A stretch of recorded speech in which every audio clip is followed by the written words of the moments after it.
Rev up your engines.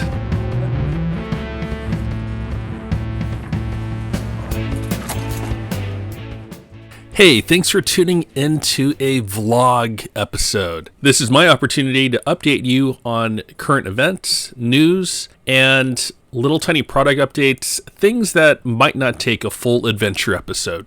The first thing I want to talk about is that the dealership forgot to change out my transfer case fluid, even though they said they did.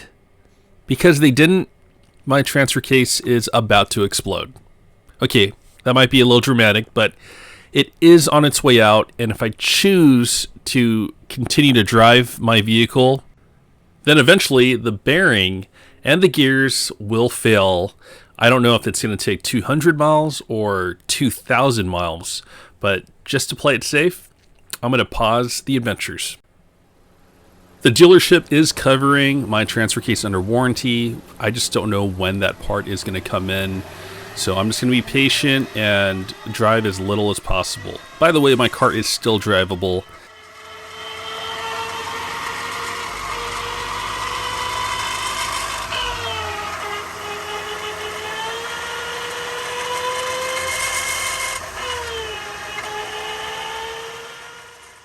I had the Honda Care plan, which was good for 60,000 miles or 4 years. So that's why I didn't change the fluids myself.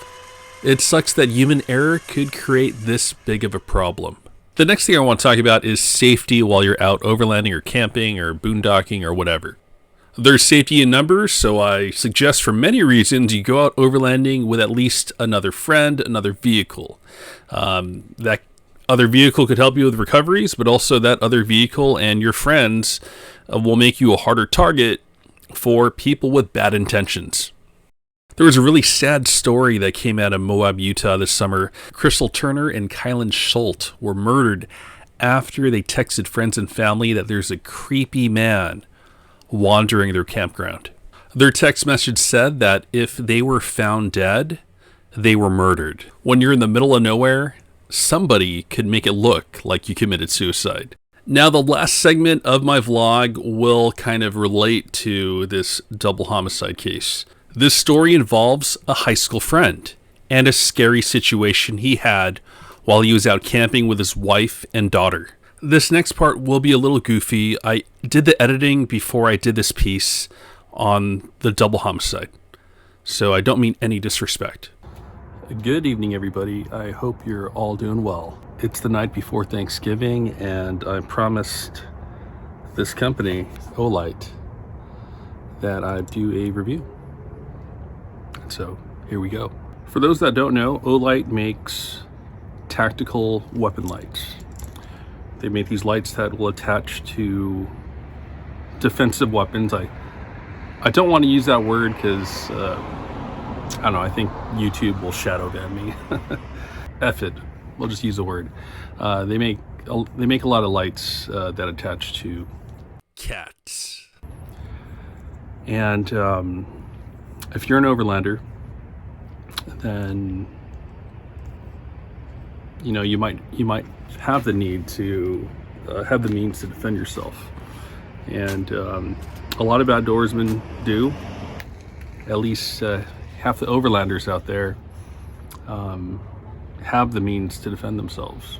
I'm from the city. I live about 15 miles south of Los Angeles, and I've lived in a big city. I lived in Long Beach for a total of 6 years, and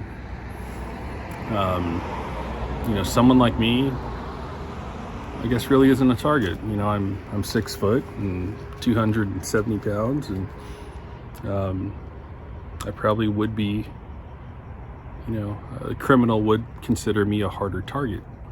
So I've been fortunate to not have been targeted. But I do have a friend, a high school friend, and I know he doesn't want to be called out, so don't worry, man. No one knows it's you. But he had an incident in the Alabama Hills, which is in California. They shoot a lot of movies there. It's a place of really interesting geologic features. That's just outside of the town of Lone Pine, California. If you're from Los Angeles, then it's going to be about 240 miles north of Los Angeles. A lot of people have been going there to go camping. Lately, it's such a beautiful place that they designated it a scenic land. It's no longer BLM land or Bureau of Land Management land where you have the right to disperse camp.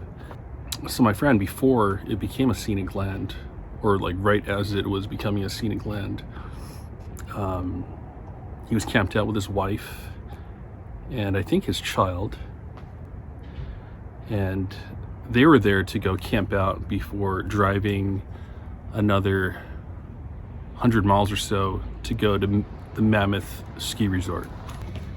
So he was camped out and they had everything set up, and this white truck pulls up to him and yells something out that was pretty profane. And you know, it's scary stuff. And after that guy yelled out, you know, that something that was very inappropriate, he decided that he would stay there for 10 minutes. As my friend told me this story, you know, this is prior to receiving this light, and I thought to myself, dude, it would be nice to have that, oh geez, that like reflects off my phone and just hits me in the face and I'm blinded. It would be nice to, you know, this guy's waiting there for 10 minutes. I personally would want to see what he's doing. Is he getting a gun ready? Is he getting a knife ready? What's going on with this guy? Why is he there for 10 minutes? He just insulted my friends. And he stays there like a creeper. That inappropriate behavior, just right? And that's scary behavior. Like, what's this person's next step? What ended up happening after 10 minutes, the guy drove off. And then my friends, of course, freaked out. Of course, my friend's wife freaked out and she wanted out of there. But I believe they stayed. And they just, you know, like, yeah, it's over. The guy returned. And then he I think he stopped again, and then after 2 minutes or so continued, and then it was totally over. So thankfully nothing bad happened. My friend said that what he did was, as the guy was there, he kind of waited by his car door, like he was taking cover behind his car door, and kind of pretended that he did have the means to defend himself, even though at the time he did not. And so, yeah, my friend did not own any, I'll say the word, guns. But after that incident, I'll just say that he definitely does have the means to defend himself now. I wouldn't want to, you know, just shine a light to make them more upset, but I would like to shine a light to find out what the hell does this person want. Now, by the way, this is a strong flashlight. Just imagine what else I have. You know, not too many flashlights are this bright. A lot of lights are like 900 lumens. I have a headlamp that's 650, and that's really bright. This is 2100. You hard press it just once, like real quick. It stays on at the max setting, and if you leave the sun, then it will, like as it stays on, it kind of lowers to conserve battery. It's like, what is that, like 8 hours or something like that? So that's the nice thing about it is you don't really have to worry too much about this running out of battery. Not like this Wagon Tech flashlight. It's already at 2 out of 4 lights. It's at 50%, and this hasn't been on very long. So I think, I mean, for me, for I think for overlanders, having a strong light like this could be good. Now, just some tips, like some common sense stuff. if you are gonna try to find out, like in this situation with this hostile person waiting at his truck, like you wouldn't want to like shine your light right here, like right by your face, because if he does have a dangerous weapon, he will shoot it right at the light. Of course, you're gonna want to have the light away from you like this, right? So obviously a tip, someone pointed that out in one of my Instagram posts. You know, don't have a light right where your body is. You want to bring it out to the side. Let's say you shine the light and you do find out dude in your truck has a weapon. Light stays on until you find out your information, and then, oh shoot, there's a weapon.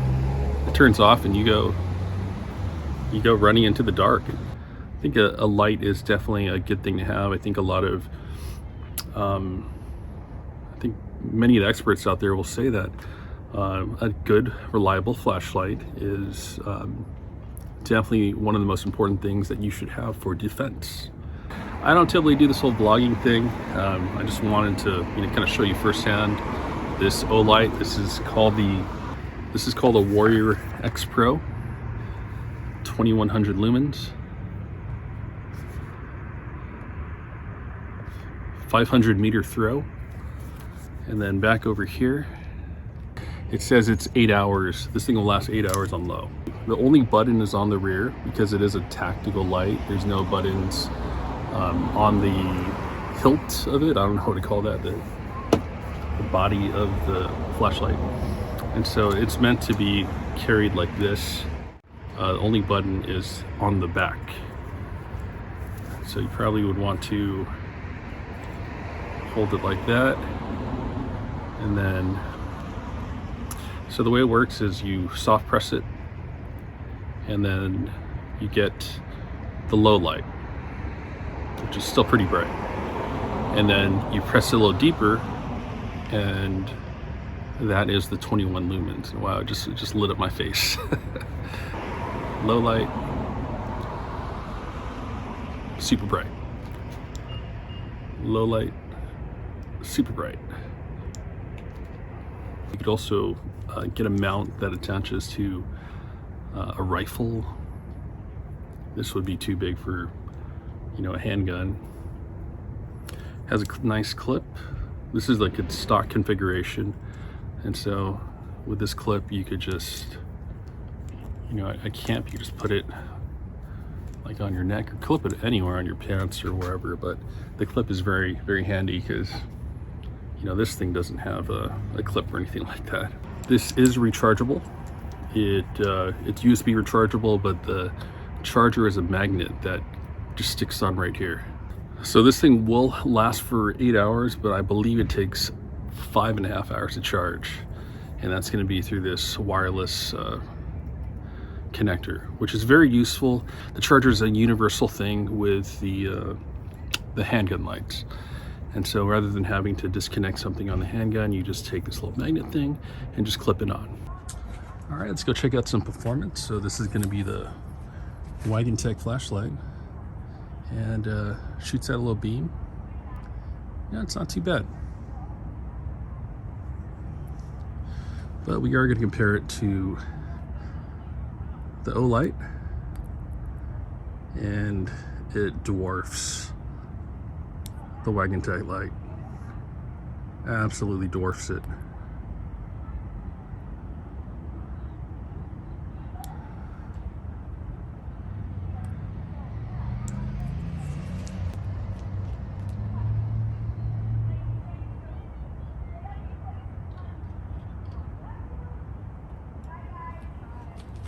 Thank you very much for watching this vlog episode. While I might have sparked your interest, I do not want you taking my advice on weapons or self-defense.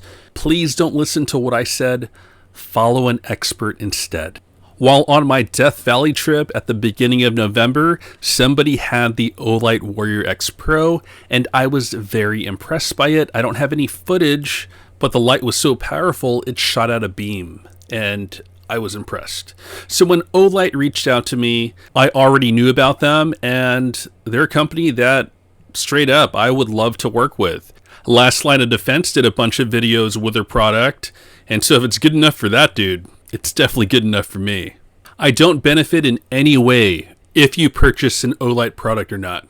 They sent me a $130 flashlight in exchange that I would send out this review before Black Friday, which is tomorrow. As you could probably tell, I did not go off of any talking points. They did not ask me to go off of talking points. It was completely genuine. So what is my take on the light? I think it's badass. It's really bright, built to last, it's tough, it's waterproof. In the video description, there will be a link to the eBay store called OLight Direct. Check them out. I think they're going to have some Black Friday sales. And so this will be a good opportunity to get a nice tactical light at an affordable price. That does it for this episode. Happy holidays, and I hope you have fun on your adventures.